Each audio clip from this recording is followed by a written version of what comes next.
Laos, embattled kingdom in Southeast Asia, is a land whose heart is divided into three parts.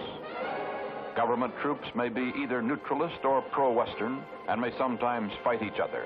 But here they are fighting against homegrown communists, the Pathet Lao. In this bitter civil war, the great powers of the world fight by proxy, supplying arms and ideas, struggling to win the allegiance of the people who live and who are uprooted on this dangerous frontier between the East and the West. Laos is the mountain crossroads of Southeast Asia. The Pathet Lao holds one side of the country. From its area, entire villages are driven into free Laos. Sam Thong is a refugee center, the headquarters of Pop Buell. In these mountains, Buell works for the United States Agency for International Development, giving relief to refugees, resettling them in clusters of villages around Sam Thong, and helping mountain people develop a modern way of life. Edgar Buell is one of many Americans doing similar work elsewhere.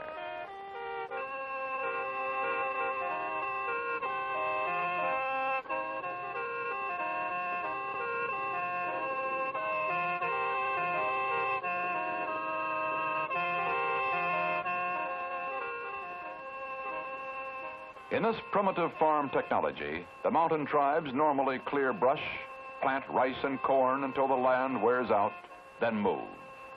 In war, they move more often and are always starting over. How does a successful farmer from the most technologically advanced country in the world, 52 years old, money in the bank, find himself in the village of Sam Thong? Pop Buell. It all leads back to my wife dying. We'd seemingly accomplished what most people thinks about, especially a farmer in life, getting a farm and get it paid for and slowing down in life, and that's what we'd accomplished. After she died, both of my children grew up.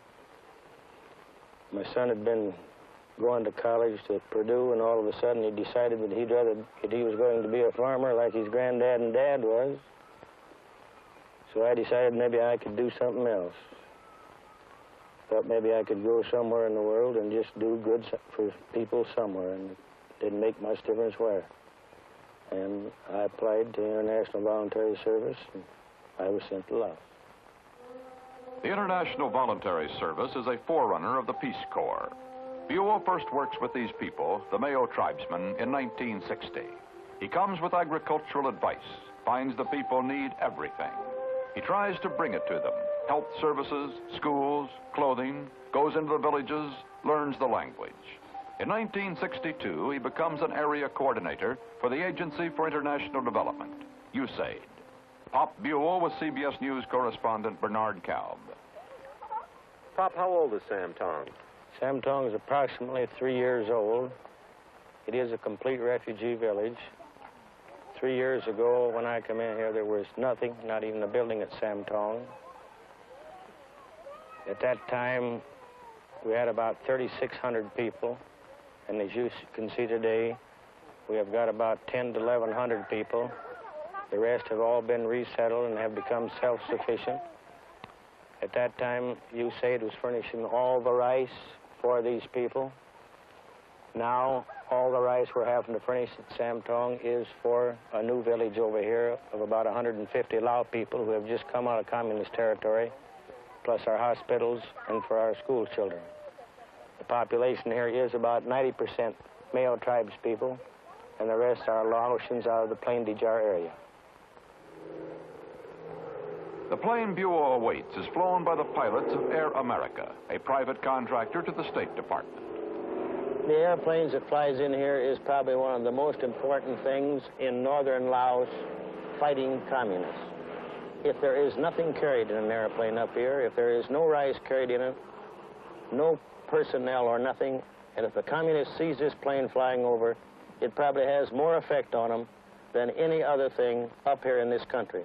Plus, if it was not for your drop planes that come over to drop rice, the people couldn't be fed. Your little helios that comes in here each day carries the drugs from village to village, which in the long run turns out to save many, many lives. Mayo children are not used to being hungry. Their parents are good farmers, Buell says. But even in normal times, disease kills many children, and adults can expect to live only 30 years.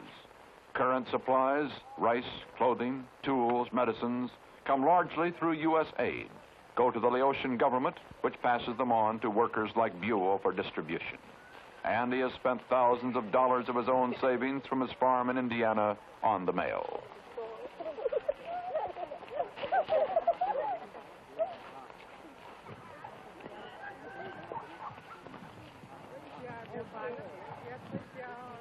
Sam Thong is a base for Buell. He also works in outlying villages surrounded by the Pathet Lao, with guerrilla warfare a daily danger. Buell jeeps in, walks in, or flies in. There are now about 100 landing strips in the mountains. The planes get shot at and hit. Buell has had a jeep shot out from under him. He has been a refugee himself more than once, and at one time the communists were reported to have a price of $25,000 on his head.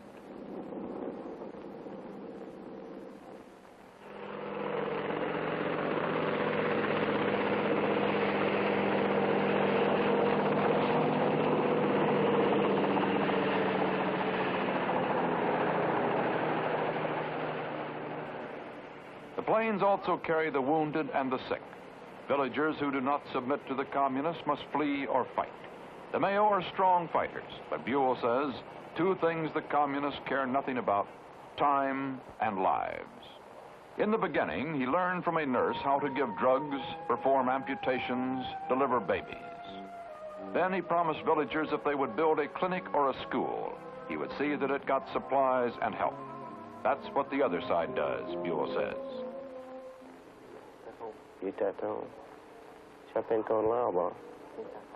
Dr. Charles Weldon is public health chief of the USAID mission in Laos. Up until about 3.5 years ago, the only medical tradition that they had was based on superstition, and it's only been about in the last 3.5 years that POP has started to develop these rather crude dispensaries and hospital facilities, and to train people from the mountains to give the medical care. We, unfortunately, have a very heavy load of war wounded. Probably at least half of the patients are people who've been injured by different types of war accidents.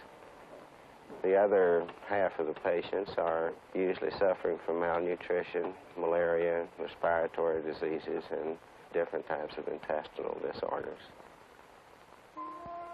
The staff are young men and women from the villages brought to Sam Thong for training.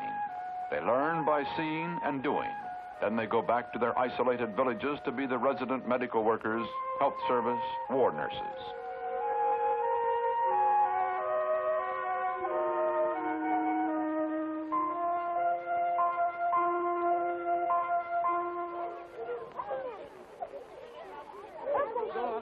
"4 years ago, seeing how the communists worked before me," Pop Buell says, "I decided to build a school."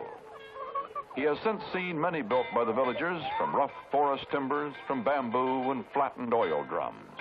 Thousands of Mayo and Laotian children are tasting education for the first time.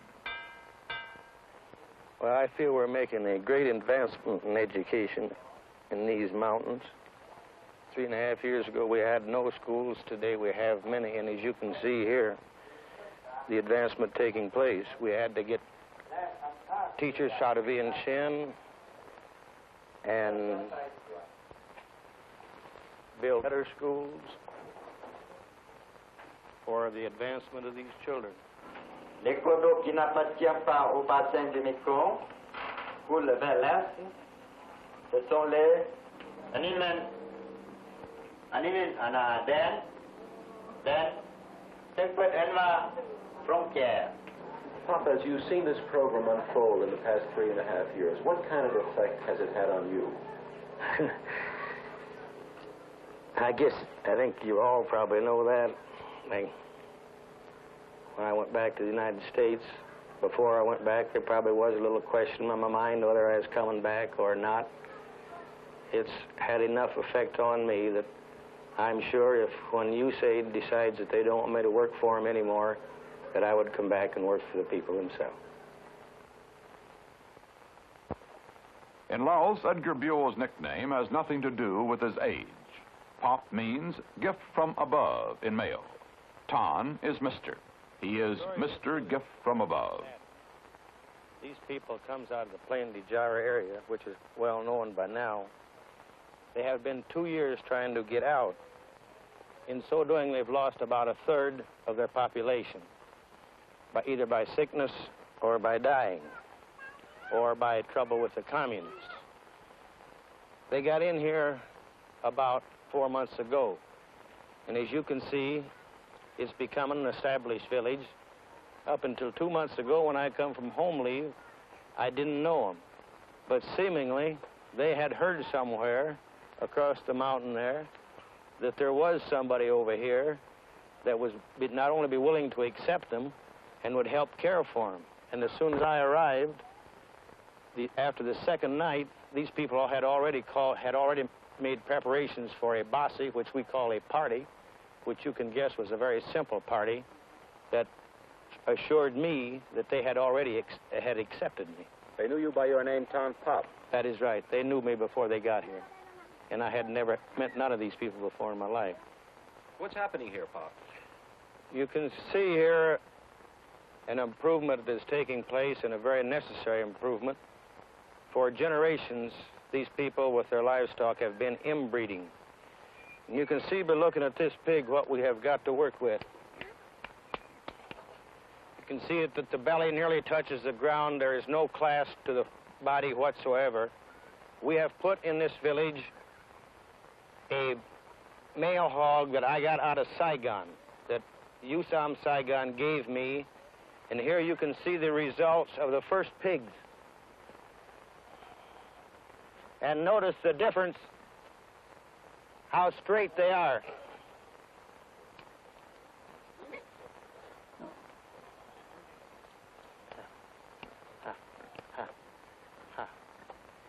Anybody that knows anything about pigs will have to say that there is some pretty good pigs from one cross breeding with a mother of that type. These pigs, in turn, it is understood that the owner will not keep, but he will pass on to other villages. Land crops mature too slowly to feed thousands of refugees quickly. Airdrops are costly. These ponds are a quick source of vital protein.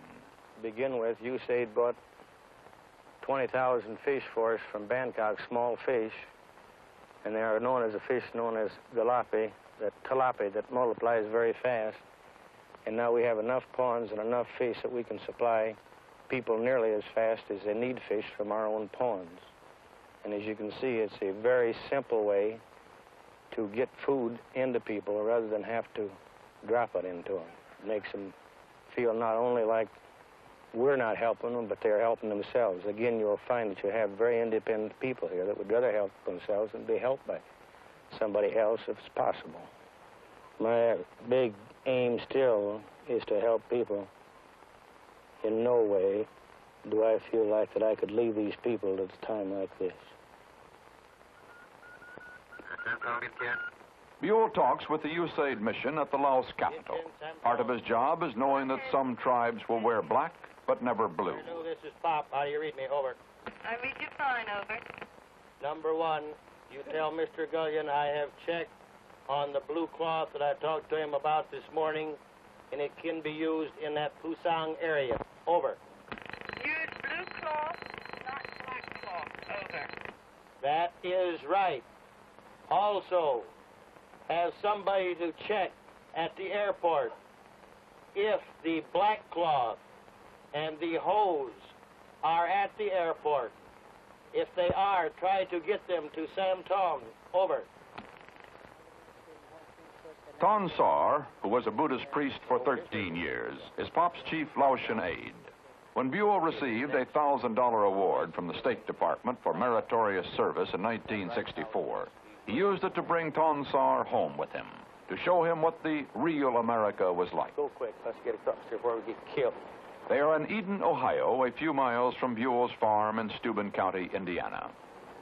Down there was the elevator. You can see that. That's where Choke comes in, Howard's the tractor. We're down now. We're right on across here. Right over there is the bank.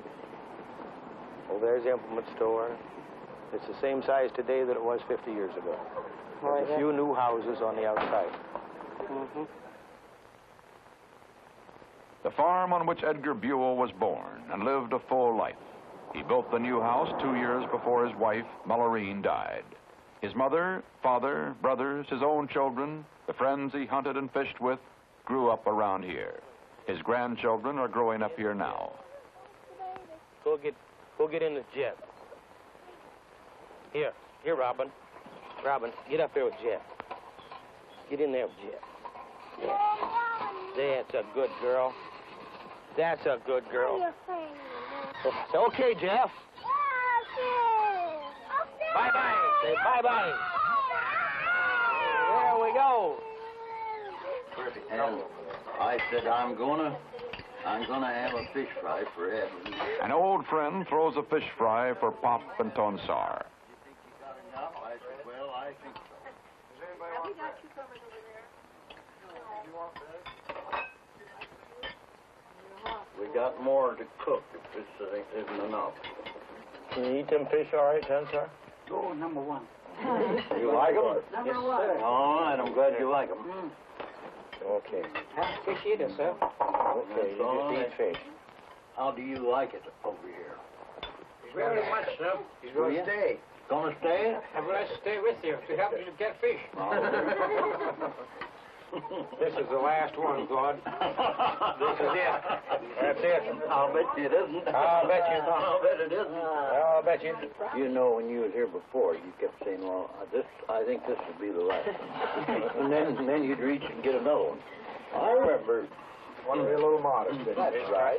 Tom Sawyer was carrying the white shirt and the necktie. You said it. Well, that's what we did. And that's what our people over in that country get so tired of. The American with the white shirt and the necktie. Yeah. Take that off of him, you've set it off. Yeah.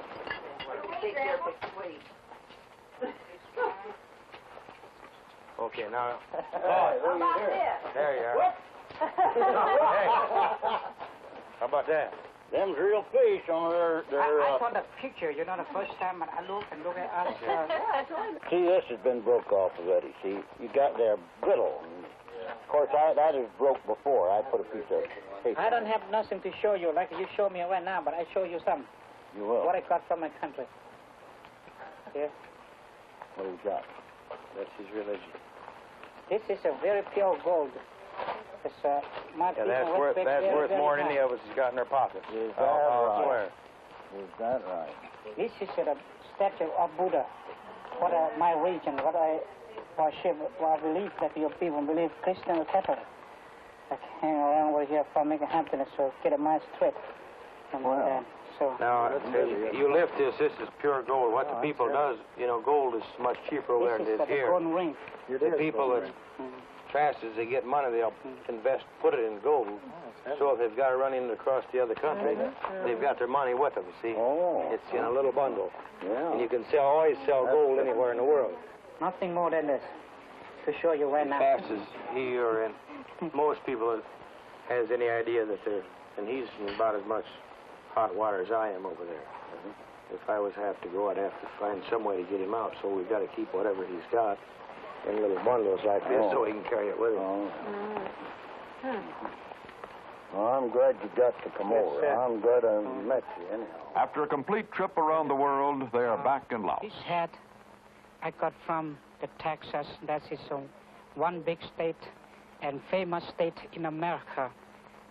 Before I decided myself to get this hat, I saw in a movie so many times. There's like a cowboy hat. There's a very funny hat in the movie. Every people love to get in, want to have it. So myself, when I go to United States of America, I never forget what I want to get. That is cowboy hat I got from Texas in Houston. America people and our people over here are not too different, but it's quite different what the people work or doing or have something to live or have something to eat in America.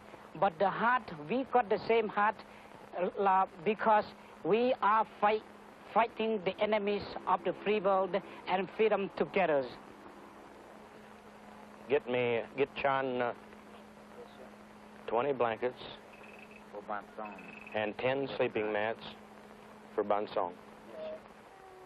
I believe we better let him go. Man, let this man, this is the one his wife died. Now I'll get you one more. You got, okay. Me Luke Chakun you. Pop has only a high school diploma, received almost 35 years ago. But he has learned enough of the Lao, Mao, and Thai languages to get along without an interpreter. This woman wants to trade vegetables for bread. By God, I can't take her vegetables, though. She needs them worse than I do. She needs them vegetables.